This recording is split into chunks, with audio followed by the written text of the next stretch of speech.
This week on Falls Count Anywhere, we're bringing you the business of the business. It's in our name, it's what we do. So let's get into it right now. We're doing the Q2 financial report from WWE on Falls Count Anywhere.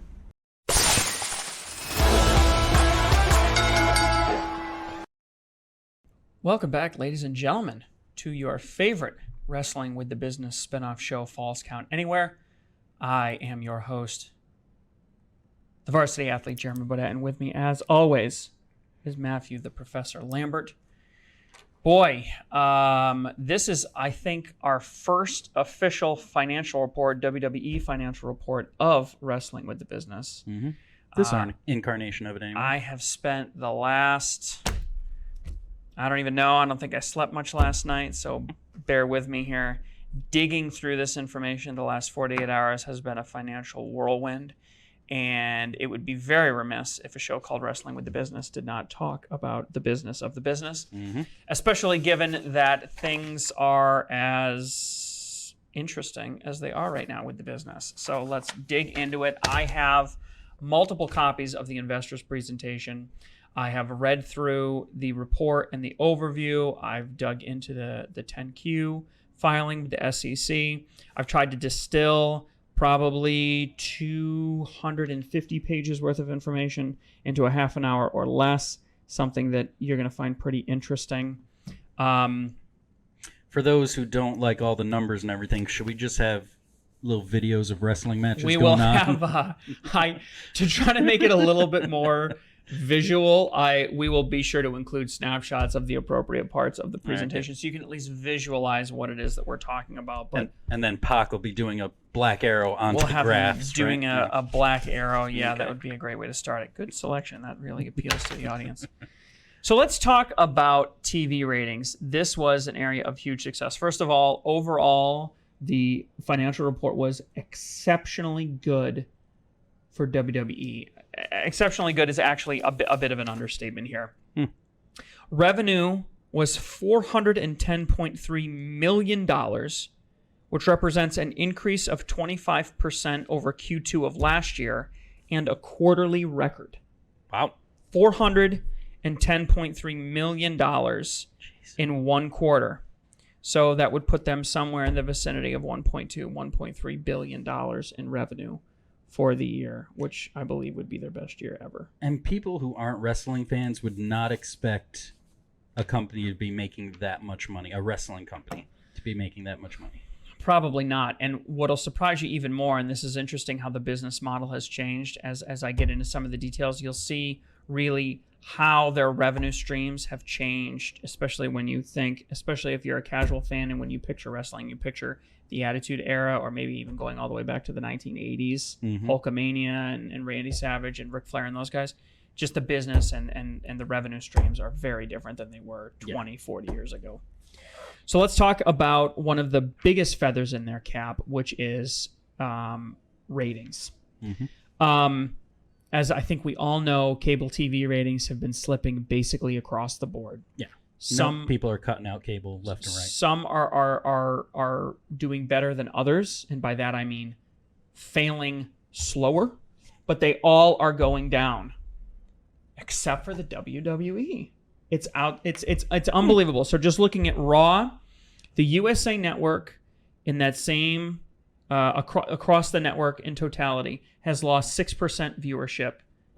Q2 2023 versus Q2. All of these comparisons are from Q2 2022. Last year. Quarter two, let's just say. Second quarter. The 90 days previous, so from March to June. Right. I'm sorry, April to June to the end of, oh my gosh. April through the end of June 2023 versus 2022. Yeah. USA Network's down 6%. The average top 25 cable networks down 11%. Raw up 3% from 1.75 to 1.8 million. So cable and USA are both struggling. Raw is getting better. Let's look at SmackDown. This is versus primetime broadcast. So these are the big four: Fox, NBC, ABC, CBS. Fox broadcasts down 10% across the board. The top four broadcast networks almost level, down 1%. SmackDown up 12%.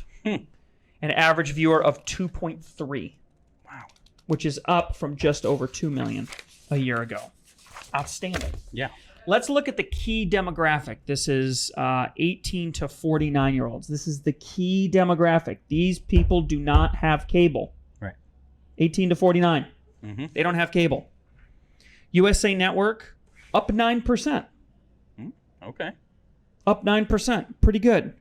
Top 25 cable networks, down 12%. So USA doing much better than the top 25 average. Mm-hmm. Raw, up 19%. Double-digit increase. Wow. The young kids like Raw. Yeah. That's what it comes down to. And by young, of course, I mean older than 18. I mean, these are still adults Right. with buying power. Let's do the same thing for SmackDown. Fox as a whole, among the key demographic, 18 to 49, down 13% in the last year. Top 4 broadcast networks, Fox is doing about average, down 12% across the top 4. SmackDown up 26%. Wow. 26%. 631,000 to 795. Almost 800,000 people between the ages of 18 and 49 are watching SmackDown on average each week. This quarter. Wonder if there's a specific reason for all the upticks. Whether it's, coming out of the pandemic last year. I mean, that doesn't seem to be related to it. That wouldn't really relate to the TV ratings. I think that More younger kids turning 18 last year, and now they're... yeah, but then people are turning from 49 to 50, so they fall out of the demographic. True. I think that WWE appeals to a wide range of audiences. We see more exposure. We see it in video pack. If all you did was watch wrestling, you would see it in video packages, right? Charlotte Flair is riding in the lead car of this NASCAR race. Braun Strowman is throwing out the first pitch at the Milwaukee Brewers baseball game. Paul Heyman and Roman Reigns are appearing on this sports commentary show on ESPN. John Cena is doing an interview on Good Morning America. And of course, what are they going to ask him about? Yeah, they're going to talk about Barbie. Yeah, they're going to talk about Fast X. But they're going to talk about wrestling, and they're going to talk about Vince McMahon. So I think it's appealing. Oh, yeah, that John Cena guy, he's still doing it? I'm going to turn it on and I'm going to watch. Oh, who's this Roman Reigns guy? That kind of a thing. Gotcha. So just the exposure across the markets. Now, let's move on to AVOD. Advertised video on demand. To them, this is a key performance indicator, and they use 2 metrics by which to measure, but I repeat myself, this key performance indicator. They use global hours viewed, makes sense, right? And global views. Global hours viewed measured in... And the number, okay. Yes. So the number of clicks and how long you watch. Gotcha. These are the 2 things they care about. Now, in Q4 of 2021, both of these metrics plummeted because of the deal that was signed with Peacock. They had to remove all of their full matches from YouTube and Facebook and all those areas. So what you see is 2021 steady, it plummets, it recovers, but then it keeps coming down. So what does that mean? And I'm going to show you this one specifically in the chart below. You're going to see that the global hours viewed is going to be trending down. So actually let's do Q2 2022. 332 million hours versus this quarter, 249 million hours. So a pretty significant drop. Yep. However, global views in billions has increased. As a matter of fact, this quarter, 13.8 billion clicks, tied with second quarter 2021 before the matches got taken off of Facebook and YouTube. So let's do some quick math. Q3, right before the Peacock deal lands and everything gets pulled off, all the matches get pulled off, average viewership was 1.92 minutes. Average view time, 2 minutes. Wow. Okay. Across everything, Yep. globally. Then you go to when all the matches get pulled off, Q4 2021, 1.98 minutes. So a little increase. A little bit of an increase, even though they pulled a lot of their longer content off. Right. Then we go to Q1 2022. It drops to 1.86 minutes. Mm-hmm. And now, where we stand Q2, 1.08 minutes. Wow. Big drop. So people are clicking more, but they're watching Less. less. Hmm. They're clicking more, but they're watching less. Could that be more markets opening up internationally, or just more people finding it? I don't know. I mean, why would somebody in India watch less than somebody in the United States? Engaging content is engaging content. This doesn't seem to be a concern for them. I guess because their advertisements are front loaded into the video. Right. So maybe, if they're not scattering mid-video and end-of-video advertisements, they're not raising as much revenue from it. So there's really no financial impact, and they're really only interested in getting the click. I mean, if you look at the click, we're right back where we were before all the matches got pulled. Right. So we're doing great. We've recovered. It's taken us, a year and a half, but we fully recovered. But at the end of the day, you're going to hit a max. You're going to max out the number of clicks, and you're going to start caring about watch time then. So it could be an indicator, and a leading indicator of the lack of engaging content. Right. Social media followers, almost level. Nothing interesting there. Event attendance. Live event attendance. This one will be interesting, I think. 3 interesting things to note, and I will include a snapshot of the slide on this one.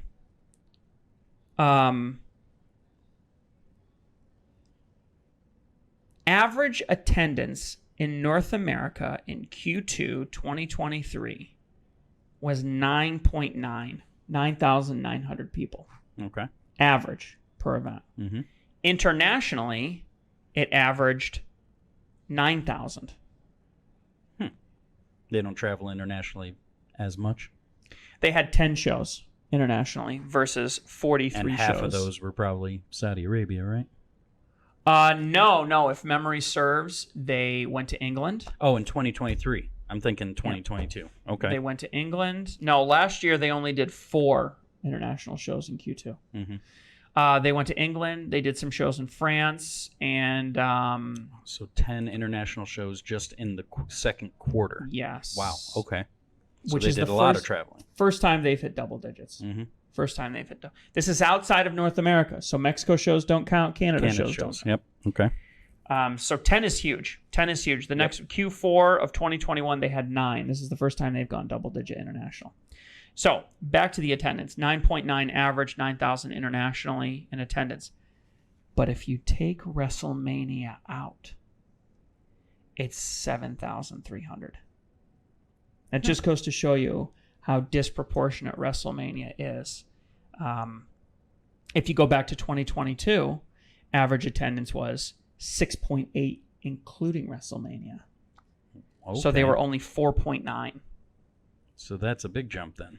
So that is a really significant jump, and we're going to see it in the financials. You're going to see it on the financial side. But the one thing I want to draw your attention to, domestic events, Q2 2022, 55. This year, only 48. Internationally, 4 last year, 10. So we've been talking about this for a long time. They're branching out They are internationally. branching out, and they are becoming an international company Yep. that is really, really expanding itself. All right. Let's talk about money.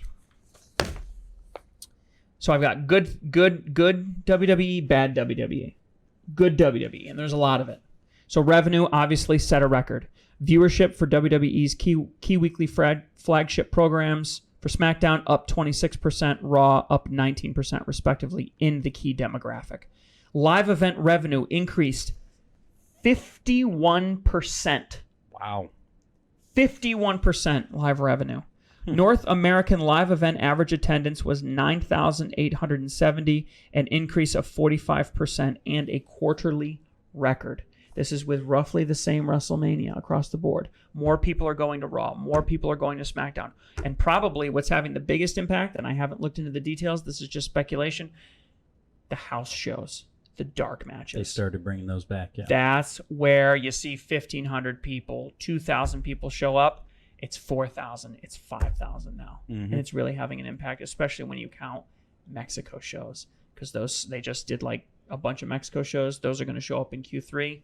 They sold out big on all those venues because they don't go down there very much. So very, very big. Also, one other interesting thing to note, I got this offline from our friends over at WrestleNomics. You guys do a great job. Keep doing what you're doing. Average ticket price for North America. You got to guess. Average ticket price, Q2 2023 WWE. What was the average ticket price in North America? $50. $93. Wow. Wow.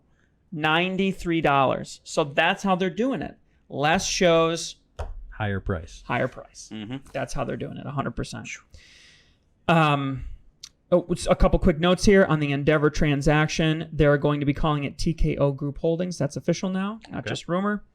All required foreign regulatory approvals have been obtained, and it looks like everything's good. And they're going to expect to close the deal in the second half of 2023. From a business perspective, the company is reaffirming its 2023 goals. I'm going to jump ahead a little bit here on the forecasting for Q3. They are forecasting a dip. Really? Yep. So I think that they're kind of balancing everything out. Q2 is going to be really good. I think they're expecting a dip in Q3. So SummerSlam, not as big as WrestleMania. Mm-hmm. 2 blah pay-per-views coming on the heels of it. What is it? Fastlane. Payback. I think Payback is Q4, isn't it? Is it? Isn't that October? I thought it was September. It's Yeah, whatever. 2 blase pay-per-views coming up after SummerSlam. So I think they're expecting a little bit of a denouement, as it were. Operating income increased 26%. These are all good. Adjusted OIBDA, which is operational income before deductions and amortizations, which is just finance speak for the amount of money you have coming in before you do your deductions for like, this particular piece of this $1 million camera we bought for broadcasting has depreciated. So we're going to write off that, whatever that depreciation is across 5 years or 10 years, whatever you determine is the appropriate amount. Increased 54%, which is really good. So overall, there are 3 net revenue streams that WWE uses: media, live events, and consumer products. These are the big 3 revenue streams. Yeah, and some other stuff like ETFs would fall under consumer products. ETFs? You mean NFTs? Or sorry, NFTs, ETFs. Electronic exchange. Yeah, no. NFTs is what I meant to say. There's some weird stuff in there. Media, obviously, by far their largest. Yep. Increased quarter year over year from $243 million to $320 million. Gigantic increase. Mm-hmm. Live events went from $41 million to $62 million. Wow, another huge increase, 50%. Consumer products, the only area of loss, $44 million to $28 million. There's a reason for it. I'll get to it in a minute. Same trend when you look at the adjusted OIBDA. I want to talk about this. From the media perspective, there's a couple different streams for them. So let's zoom into the media and let's look what are the streams that feed that media stream. So there's the network. Yep. There's content rights fees. There's advertising and sponsorships. Slim Jim, snap into it. And then there's other. Interesting, because when you look at these other streams, okay, network went up pretty good, 67 to 80. Core content rights fees, 148 to 154 million. Okay, a little bit up. Advertising and sponsorship, 17.9 to 18.9. Okay, an extra $1 million. Other, $9.7 to $66.5 million. So what is other? Other revenue within the media segment reflects revenue from the distribution of other WWE content, including but not limited to certain live in-ring programming content in international markets, scripted reality, and other programming. Like the Twitch and other stuff like that?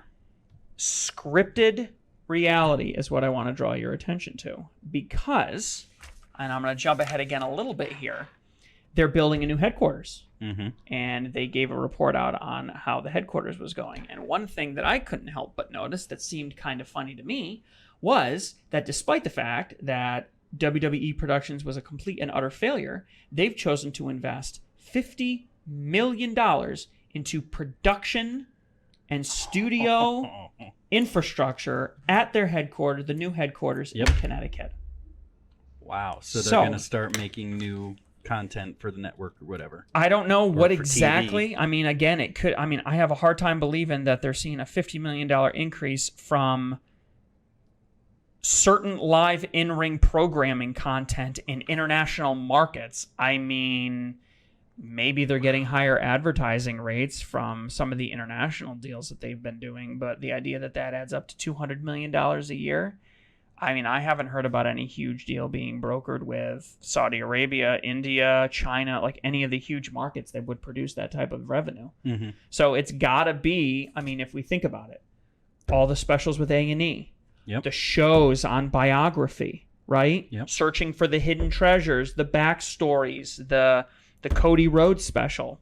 I think that that's generating a lot of income. I think WWE sees opportunity and they want to pull that in-house and drop that from the TV deal that they're working with. So I think we're going to be seeing a lot more of that type of content. They are going Falls Count Anywhere. They're going outside the ring into their content. I mean, they were doing that when the WWE Network first started. I mean, Edge and Christian had their own show. Mick Foley had his own reality show. They had that Camp WWE cartoon. Yep. They were doing all kinds of stuff. So like now that. I think the Finding Treasures thing is taking off. Some of the specials, and especially I think the biographies, are going very well. I would expect that you're going to see something like Dark Side of the Ring, some equivalent. It might not be Dark Side of the Ring, but it'll be the stories behind iconic moments that you've heard about and you know of. You know, that kind of stuff. You're going to see more of that. I just thought that was striking and very interesting. That's a huge jump. As far as live event revenue, you have North American ticket sales, international ticket sales, advertising and sponsorships, and then, of course, the dreaded other. Everything was pretty much up, but especially advertising and sponsorship increased 550%. Wow. You put more butts in seats, you can demand more money for the advertising, which totally throws out my idea of having a WWB banner ringside. But maybe we can look at some indie shows. There you go. And then there's an other category where there was a 282% increase. What is other? Other is advertising and sponsorship revenue within the live event segments consists primarily of fees from advertisers and sponsors that promote products utilizing the company's live events, i.e. presenting sponsor of fan engagement events and advertising signage at events. So they've seen a 282% increase in the Coca-Cola whatever. But these are presumably at dark live events. Right. House shows. Exactly. Other revenue within live event segments reflects revenue from the sale of travel packages. I'm sorry, this is the other thing that I missed. So that's advertising and sponsorship. The other category with the 282%, these are travel packages associated with the company's global live events and commissions earned through secondary ticketing. So they're getting a cut of traveling to London for Money in the Bank. Buy this all-inclusive package. Come to WrestleMania. Stay for the week. Stay in this hotel with the wrestlers. Meet and greets. Stories. NXT. Exactly. Hall of Fame. Exactly. Yeah. Take it to the Hall of Fame. It's like a premiere package. It's like it's becoming Disney. Right. Where you buy this It includes your airfare. You're basically becoming a travel agency for their own events. Wow. Again, interesting. All right. Quickly, talking about the revenue associated with live events. So revenue decreased 37%. Here's what they blame. Licensing revenue primarily reflected a decrease in video gaming and collectibles revenue. Now, 2K 2023 was released on March 14th, 23. 2K 2022 was released on March 8th, 2022. So you've released a video game in each year. Yep. So why is there a decrease in video gaming and collectible revenue? Unless your game sucks or no. Was it 2020 that really sucked? That was the one with all the Yeah, there was nothing particularly bad about 22 either one or of these 23. 2 years. There was nothing particularly bad about it. One interesting thing that they do mention is that the reason why their income, their revenue, and their operating income has dropped so much is due to a deal that they made with Fanatics last summer, regarding all of their merchandising. So all of their online e-commerce, all of their NFT business, all of their trading card stuff is all done through Fanatics. It's all funneled through Fanatics now. Okay. Which leads me to the question of, where would the Fanatics money show up? Fanatics must have paid you for those rights. Where is that money being reallocated? I don't know, but it's not associated with live events anymore. And I don't know where it would be. Maybe a sponsorship or something like that. I don't know where that's showing up, but it's showing up somewhere in there.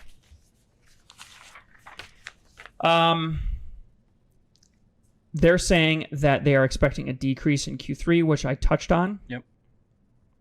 They're saying the decrease in revenue primarily reflects an expected decline in revenue at the consumer product segment and a decline in third-party original programming revenue due to the timing of the production of premium WWE-themed series. The expected decline in consumer products revenue relates to the timing of revenue recorded as a result of the early termination of an agreement with our licensed collectibles, as well as the transition. So they pulled out of a collectibles deal and they pushed everything to Fanatics. They centralized everything to Fanatics. During the second quarter, the company issued... Okay, so this is an interesting one. This is some inside baseball here. And you got to read between the lines a little bit here. Bear with me. Starts boring, gets interesting. During the second quarter, the company issued an aggregate of 8.5 million shares of its Class A common stock and paid approximately $4 million in cash. Class A common stock. This is the privileged family stock. Right. This is Vince's stock. This is Linda's stock. This is Stephanie and Paul's stock. This is Shane's stock. So, roughly 50-50. I believe only the A stock has real voting power. It's like 100-1 or some crazy... Yeah, that's how Vince was able to get back in after his retirement. So the let's call him the inner circle, the authority, was paid out $4 million this quarter. Okay. The company returned $9.8 million of capital to shareholders in dividends in the second quarter of 2023. So Vince McMahon and the inner circle, $4 million. Everybody else, $8.9 million. So Vince and the family doing quite good now. Let me make. Here's some more inside baseball. Stay with me here. This is fascinating. Under the company's existing stock repurchase program, approximately 5.3 million shares have been repurchased to date at an average price of $54.09 per share. As of June 30th, 2023, the company had $211 million available under the existing $500 million stock repurchase authorization. As a result of the transaction with Endeavor, the company currently has no plans to resume the program. All right. What is a stock buyback program? Let's pretend we're not talking about stocks. Let's pretend we're talking about, pick a product, anything in the world. Toilet paper. Toilet paper. You own Matt's Toilet Paper Company. You go public and you issue 1,000 rolls of toilet paper. Okay. Meanwhile, this upstart company sets up across the street. Charmin, some crappy name like that. Charmin enters the market, and you're afraid that they're going to start taking market share from you, and you're afraid that the public is going to start going to the other product, and so your stock price is going to start to suffer as a result of it.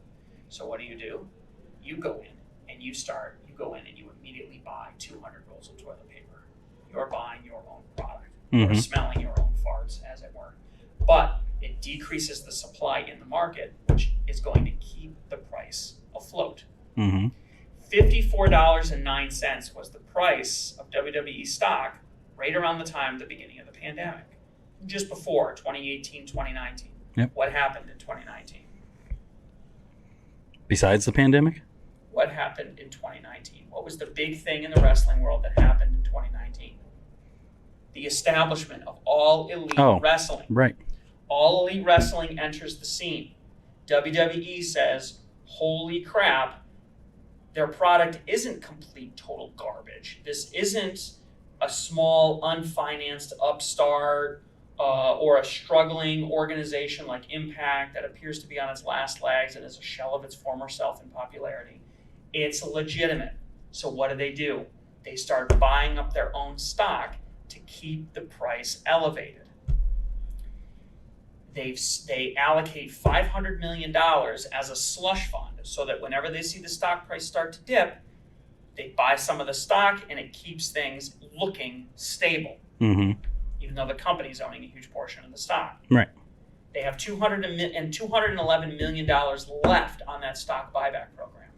But now the price of the stock is over $105 a share. If they start paying $54 a share, that's going to drive the price down.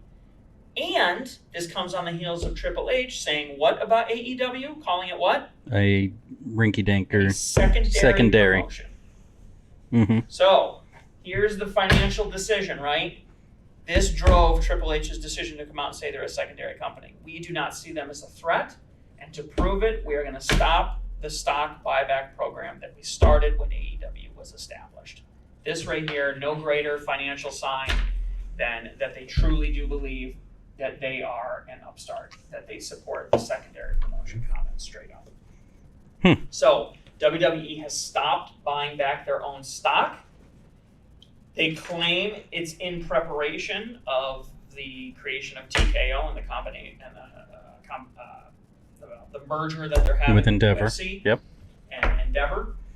But if the stock was struggling, if the stock starts dipping, you bet if They'll something bring it happens, if Vince McMahon is found dead with a hooker and a dude in some brothel, you can bet that stock buyback program is going to restart. Or if something terrible happens, if God forbid there's an accident, if there's another Owen Hart type incident, and the stock starts to dip, dollars to donuts, they're going back on it. They do make mention of Vince McMahon. He has compensated the company over $17 million, which are considered reasonable. $17.4 million, which are considered reasonable expenses. Yep, we talked about that on our main show. Nick Khan has no comment, but they are proceeding and following any requests from the federal government. One last thing I'll say, and this is looking forward, I guess one other thing. So they paid out 67 cents a share as a dividend, which is a significant bump. They were paying 12 cents for a long time and 36 cents. So really an indicator of the company's success, the fact that they're paying such a high dividend for them.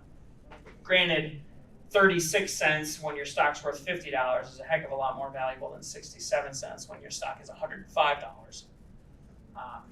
But it is the largest dividend that they've paid out in a very, I was scrolling through the list. I didn't go all the way back to the early 2000s, but it's the largest dividend they've paid in a long time. Let's look ahead quickly. The company's business model and expected results will continue to be subject to significant execution and other risks, including the pending business combination with UFC and the expected timeline, risks related to the special committee investigation and related matters noted above. So they're saying straight up, Vince McMahon's a liability. Yep. The impact of COVID-19, results of operations and finance condition, entering, maintaining, and renewing major distribution agreements. So the TV deals. I will say this, On the call, Nick Khan was asked, "What's going on, buddy? What's taking so long? The last TV deal you guys signed was signed like 12 or 18 months before your current one was set to expire. We're coming up on the end here. What's going on? Why is it taking so long?" And basically what Nick Khan said, to summarize, was the initial offerings for WWE this time around, way higher than they were last time around. And because other people, other entities are entering the space, now that it's basically free market and the exclusivity rights have expired, things have just gotten a lot more complicated.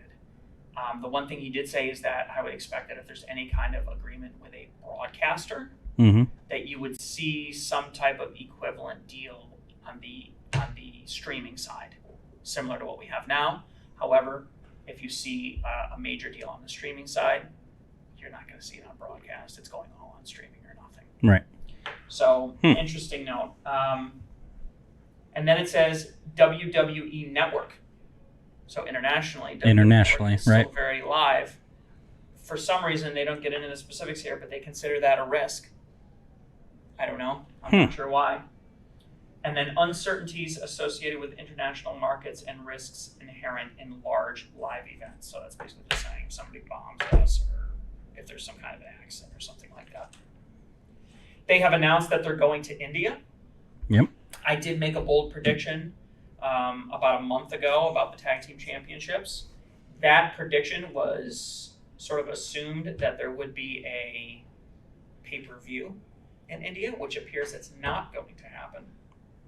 The other thing to keep in mind with live events is, and I literally just thought of this, all the offshoots, the One Dead Man show, which is continuing to expand. Yep. I mean, he's selling out. Undertaker. Yep, he's selling out big theaters 3, 4, 5 nights in a row, and he's hitting Columbus, Cleveland, Pittsburgh. You know what I mean? And WWE gets a cut of that. I think they get it all. I mean, he might get a cut of it as a part of his agreement with the WWE, but I'm pretty sure it's WWE. Right. That's all of their sunk cost for production.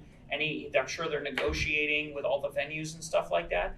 He was basically following the WWE around, but now he's venturing off on his own. He just booked events in, I think, November, and it's not associated with any real event. He's just traveling through the Midwest on his own doing the show. So that's another huge revenue generator for them. So overall, things are going very, very good. The last note that I'll make that I touched on earlier is the headquarters. Currently, the headquarters is about $30 million over the original estimated budget. So far, gross spend for WWE as of August is estimated to be between $320 and $340 million for this new headquarters. Wow. And as I mentioned before, including about $50 million in broadcast and production technology. So it would appear that this is a really substantial investment that they're making. Yeah. Obviously, depreciation is going to be associated with it, but a huge investment. And from what I can see, it doesn't look like they're taking in a lot of debt associated with it. They're paying a large portion of it. As long as there's still a place for Vince McMahon's Tyrannosaurus skeleton. I'm sure. Or maybe they'll work out some kind of a house arrest agreement with the SEC where he just has to stay in his office, which is where he'd be happy anyways. They'll just put bars on the doors and windows or something. Overall, very healthy. Obviously, I can't make a financial recommendation, but my personal opinion, $105 a share is very high, especially with Endeavor coming up. But, I mean, with WWE financially as strong as they are now, with ticket sales and pay-per-view sales being as great as they are on the UFC side, it's hard to imagine that combining these two behemoths together is not going to create something interesting. And it'll be fascinating to see what the IPO, the initial public offering, is for this new TKO, whatever the company is going to be called. It'll be very interesting to see what that is. and it'll be interesting to see how the financial statements compare. I was concerned that some of the money would get buried in, but I have a feeling that they're going to be separating the two entities, and we're going to see a UFC side of the business and their revenue streams, and we're going to see a WWE side of the business and their associated revenue streams. So there might be a little bit more transparency than we initially thought, but things are looking very, very good for WWE. We complain a lot as professional wrestling fans about the nature of the product. Yep. But money They're talks. making money, yeah. Money talks louder than we do, and in a different language. So they're doing something right, and it's paying off quite literally. So there you have it. Wow.